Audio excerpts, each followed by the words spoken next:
EP1, the open door test. Rain drummed softly against the car roof as I pulled into the drive. The porch light flickered once, then went out. My stomach twisted when I noticed the front door was half open, swaying gently in the wind. I knew I'd locked it that morning. I called Mia, my best friend. She answered, calm but cautious. "Don't go in," she said. "I'm staying on the phone with you." I pushed the door anyway. The house smelled damp, silent except for the ticking clock. Muddy footprints led from the hallway to the stairs. "Did you call me or did I call you?" I whispered. Silence. Then Mia's voice. "Wait, you're calling me right now?" I stared at my phone screen, the call timer already running. From the kitchen came another ring, identical tone. I walked in, shaking. My phone, my other phone, lay on the counter, glowing with my contact photo. In the hallway mirror beside it, a second figure stood perfectly still behind me, head tilted, watching.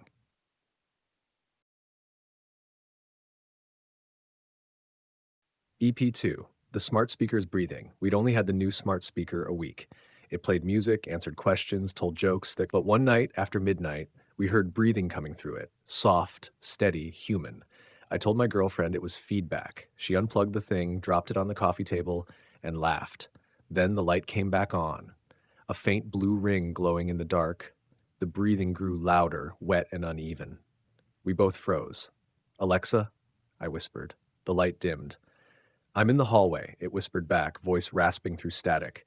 My girlfriend's hand shook as she reached for her phone. The wire hung loose. It wasn't even plugged in. I picked it up to throw it outside, but the moment my hand touched it, the voice changed. Now perfectly calm, perfectly clear. "Don't run."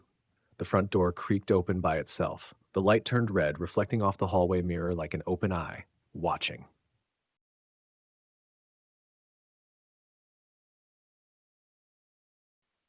EP3. Don't check the baby monitor. The night our daughter finally slept through, we thought we'd won the lottery. The baby monitor hummed quietly beside the bed, showing her little chest rising and falling. At 2:13 a.m., the lullaby started playing. I smiled, half asleep, until I saw movement on the screen, shadows shifting across the crib. I nudged my wife awake. "Is that feet?" she whispered. Two adult-sized feet stood in the corner of the frame. I ran to the nursery, every step heavier than the last. The room was empty, the window closed, the air still. "She's gone!" I shouted. From the bedroom, my wife screamed my name. The monitor was still playing, showing our baby sleeping peacefully again, except a pale hand rested on her chest, and the face leaning over her wasn't mine. The lullaby slowed to a crawl. The figure on screen turned its head toward the camera and smiled, then static swallowed the feed.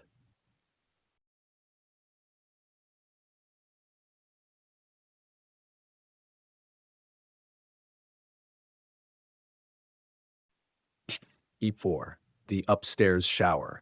I live alone, so when I heard the upstairs shower running, my blood ran cold. The TV was still on, volume low, water pounding through the ceiling. I froze on the sofa, trying to remember if I'd left it on. Steam drifted down the staircase like a ghost. I picked up my phone and crept upstairs, whispering, "Who's there?" The light under the bathroom door flickered. I pushed it open, heat and mist pouring out. The mirror was fogged solid. I turned off the tap. The steam thinned and words appeared across the glass. "You're next."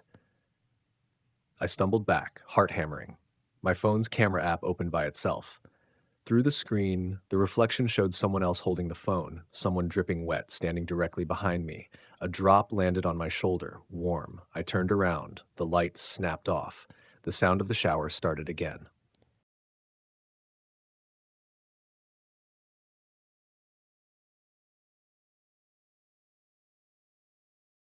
EP5, the key under the mat.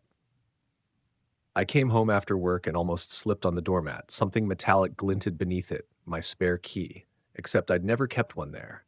I crouched down, heart pounding, and found a small folded note under the key. "You forgot this." The hallway light buzzed faintly above me. My hands shook as I backed away. I just changed every lock after the break-in last week. I turned toward the street, phone already in hand, but the signal bars vanished, no service. Then a soft click from behind me. The door eased open a few inches. The house was dark, but I swear I heard footsteps on the floorboards. I whispered, "Who's in there?" No reply. A faint voice from my phone speaker said, "Welcome home." The note fluttered to the ground as I ran. When I looked back, the door was closed again, and the key was gone.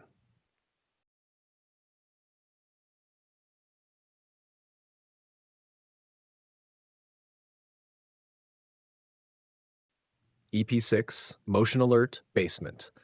My phone buzzed at 3:17 a.m. Motion detected. Basement. I don't have a basement. I stared at the screen, half awake before opening the feed. It showed a dimly lit room, concrete walls, swinging light bulb.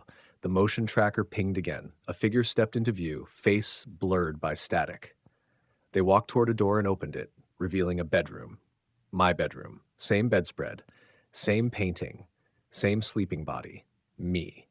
I threw the covers off and flicked on the lamp. The feed changed instantly to show my face illuminated by the same light.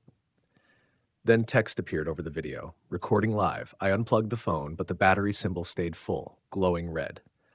From below the floorboards, wood creaked, slow, deliberate steps climbing toward me. I whispered, "Who's down there?" A new notification appeared.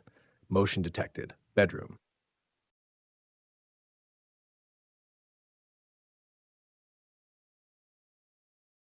EP7. The roommate who never left. When my old roommate moved out, I finally felt free. The silence was perfect until small things started to move. A mug on the wrong shelf, a picture frame tilted. I blamed my own forgetfulness, but then I found dust spilling from the vent above my bed. I grabbed a screwdriver, climbed up, and unscrewed the panel. The air that came out was warm. Inside, I saw wrappers, a half-empty water bottle, and a glowing phone charger still plugged in. Someone had been living there. My breath echoed back at me. I shone my torch deeper into the duct. Two eyes stared back, reflecting the beam. I froze. The charger cable twitched as if yanked from inside. The voice was a whisper, right against the metal. "You shouldn't have opened that." I dropped the torch. When I looked up again, the vent was empty, but the sound of crawling continued, heading toward the ceiling above me.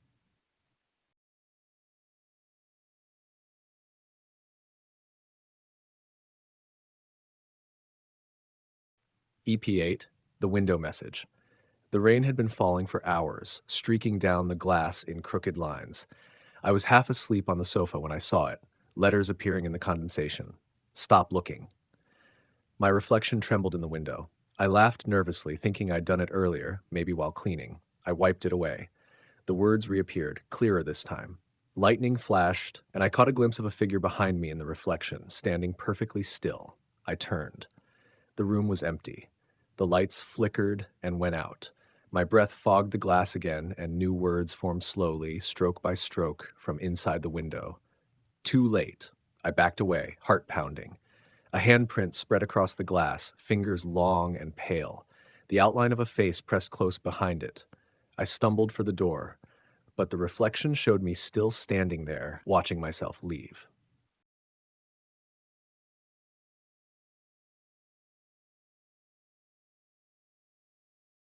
EP9, the recording light. I was playing late, screen glow lighting up my face, when I noticed the red dot above the webcam. Recording. I hadn't turned it on. I covered it with tape, but the light kept shining through. Then my monitor flickered, showing a live feed, me sitting at the desk, same angle, same room. Only in the feed, I wasn't moving. My reflection stared back, eyes slightly wrong. I reached for my phone and a message popped up instantly. "Nice try." I unplugged the laptop, but the fan kept spinning. A distorted voice crackled through my headset, my own voice whispering, "Look behind you." I spun the chair around, nothing. I turned back to the screen. The figure in the feed was standing now behind my chair, smiling faintly. The webcam light blinked twice. Then the recording icon disappeared, replaced by a single word, "Uploading."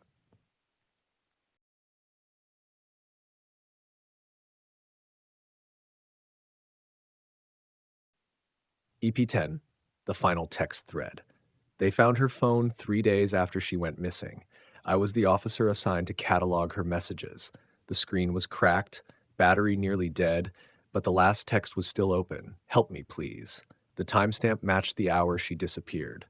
As I scrolled, the typing bubbles appeared again. Someone was replying.